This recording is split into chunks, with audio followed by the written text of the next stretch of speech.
Hello everyone, computer गुरु hub में आपका स्वागत है। मैं हूं सुमित कुमार नागर और आज जो हम टॉपिक करने जा रहे हैं वो है आइटरेशन स्टेटमेंट का पार्ट, जो हम पिछली 2 क्लासेस में कर चुके हैं। आज उसका थर्ड टॉपिक है वो हम डिस्कस करेंगे, वो है नेस्टेड लूप। इसके अंदर हम नेस्टेड लूप क्या होते हैं, किस तरीके से काम करते हैं, वो सारी चीज़ें सीखेंगे। तो चलिए करते हैं शुरुआत। सबसे पहले क्या होता है, इससे प्रीवियस क्लासेस में मैं आपको बता चुका हूँ कि आइटरेशन स्टेटमेंट क्या होती है। आइटरेशन स्टेटमेंट वो होती है जिनको हम बार बार एग्जीक्यूट करते हैं और उनकी एग्जीक्यूशन डिपेंड करती है किसी कंडीशन के ऊपर, या तो वो कंडीशन जब तक चलेगी या जब तक वो कंडीशन ट्रू होगी। इससे पिछली क्लास में हमने ये भी डिस्कस किया था कि आइटरेशन स्टेटमेंट कितनी होती है। ये 3 तरह की होती है। वाइल लूप हम ऑलरेडी डिस्कस कर चुके हैं, फॉर लूप मैं ऑलरेडी डिस्कस कर चुका हूँ। आज जिस टॉपिक के ऊपर हम बात करेंगे वो है नेस्टेड लूप। तो चलिए पता करते हैं कि नेस्टेड लूप होता क्या है। तो नेस्टेड लूप होता है जब कोई एक लूप किसी दूसरे लूप के अंदर हो, उसको कहते हैं नेस्टेड लूप। और नेस्टेड लूप के अंदर क्या होता है, जैसे 2 लूप हो गए, एक लूप के अंदर एक लूप हो गया, जो अंदर वाला है उसको इनर लूप बोला जाएगा और जिस लूप के अंदर है वो उसको आउटर लूप बोला जाएगा। तो इसमें क्या होता है, the inner loop will be executed one time for each iteration of the outer loop. यानी कि आउटर लूप अगर एक बार एग्जीक्यूट होता है तो अंदर वाला लूप जो है वो पूरी तरह से एग्जीक्यूट होगा। यानी कि मान लो अगर पहले वाले लूप में जो 5 आइटरेशन है और दूसरे वाले लूप में 5 आइटरेशन है, तो टोटल क्या होगा, जैसे बाहर वाला लूप एक बार चला है तो उसके अंदर वाला लूप 5 बार चलेगा। जब वो दूसरी बार चलेगा तो वो फिर से 5 बार चलेगा। जब वो तीसरी बार चलेगा तो वो फिर से 5 बार चलेगा। और जैसे वो चौथी बार फिर से 5 बार चलेगा और जैसे 5वीं बार चलेगा वो फिर से 5वीं बार 5 बार चलेगा। तो इस तरीके से 5 क्रॉस 5 तो जो स्टेटमेंट है वो कम से कम 21 बार चलेंगे। तो चलिए हम पता करते हैं कि नेस्टेड लूप का सिंटैक्स कैसे होता है।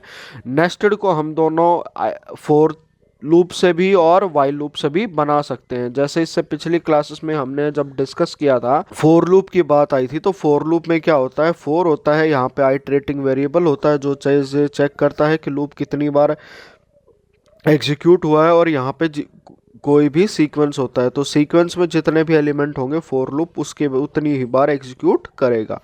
तो जैसे ये इसकी कंपाउंड स्टेटमेंट होती थी, फोर लूप की स्टेटमेंट आ जाती थी, तो यहाँ नेस्टेड लूप में क्या होगा, इसकी कंपाउंड स्टेटमेंट में एक और फोर लूप आ जाएगा जिसकी खुद की स्टेटमेंट होगी।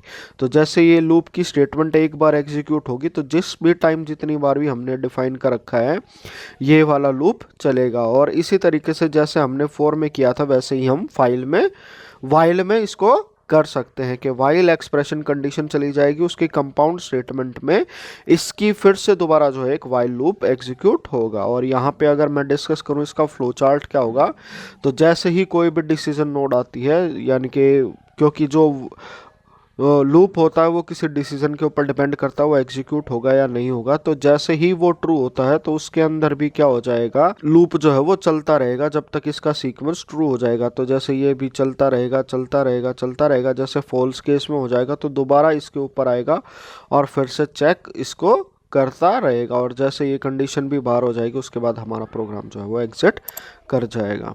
तो ये था इसका फ्लो चार्ट का एग्जांपल। और यहाँ पे मैंने जो है आपके लिए एक एग्जांपल बना रखा है, तो इसको हम एग्जीक्यूट भी करके देखेंगे। जैसे हमने यहाँ पे है 2 सीक्वेंस बना ली हैं। एक में जैसे मैंने उनके जो एडजेक्टिव हैं वो लिखा है रेड, बिग एंड टेस्टी, और फिर फ्रूट का नाम दे रखा है एप्पल, बनाना एंड चेरी। तो जैसे ही हम इसको एग्जीक्यूट करते हैं फॉर एक्स इन एडजेक्टिव, यहाँ पे ये जो है ये वाला सीक्वेंस जो फॉलो करेगा। फॉर वाई इन फ्रूट्स, तो ये वाला सीक्वेंस करेगा। जैसे ही मैं इसको एग्जीक्यूट करता हूँ तो यहाँ पे जैसे एक्स में है एडजेक्टिव से सबसे पहले वो वैल्यू उठाएगा रेड, तो जैसे ही वो रेड उठाएगा तो उसके बाद फॉर वाई इन फ्रूट्स तो वो प्रिंट करेगा एक्स और वाई। तो जैसे ही रेड, जैसे उसकी एक जो स्टेटमेंट एग्जीक्यूट हुई उसके लिए जो ये वाली स्टेटमेंट है वो सारी एग्जीक्यूट होंगी, इसका एप्पल भी, बनाना भी और चेरी भी। तो जैसे ही रेड एग्जीक्यूट होता है तो red Apple, red banana, red cherry, फिर जैसे ही ये सीक्वेंस ख़त्म हो जाएगा, इससे बाहर जाएंगे, इसकी दूसरी आइट्रेशन आएगी, दूसरी आइट्रेशन में ये बिग उठाएगा, तो बिग के बाद दोबारा ये वाला जो लूप है ये दोबारा से कंप्लीट तरीके से एग्जीक्यूट होगा। तो बिग एप्पल, बिग बनाना, बिग चेरी, और लास्ट में जब इसकी थर्ड आइट्रेशन आएगी जैसे टेस्टी है, तो उसके अंदर भी इसी तरीके से इसको एग्जीक्यूट करेगा, टेस्टी एप्पल, टेस्टी बनाना और टेस्टी चेरी।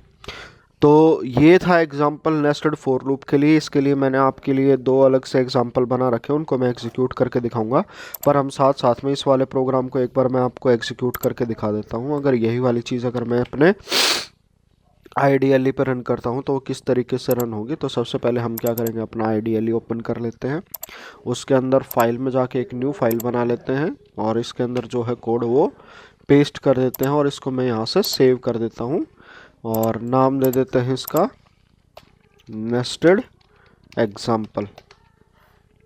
तो यहाँ पे जैसे ही हमने इसको मैं एग्जीक्यूट करूँगा, 3 स्टेटमेंट यहाँ है, 3 स्टेटमेंट यहाँ है, ये टोटल कितनी बार होगा, 3 × 3 टोटल 9 बार जो है इसकी स्टेटमेंट वो है एग्जीक्यूट होगी। तो इस तरीके से देखिए रेड एप्पल, रेड बनाना, जो दूसरा लूप था वो इसकी पहली आइट्रेशन के लिए एग्जीक्यूट हुआ, फिर दूसरा लूप पूरी तरीके से इसकी दूसरी आइट्रेशन के लिए एग्जीक्यूट हुआ, और फिर ऐसे ही पूरा लूप इसकी थर्ड आइट्रेशन के लिए एग्जीक्यूट हुआ। तो इसी तरीके से मैंने 2 प्रोग्राम और बना रखे हैं, मैं आपको दिखा देता हूँ।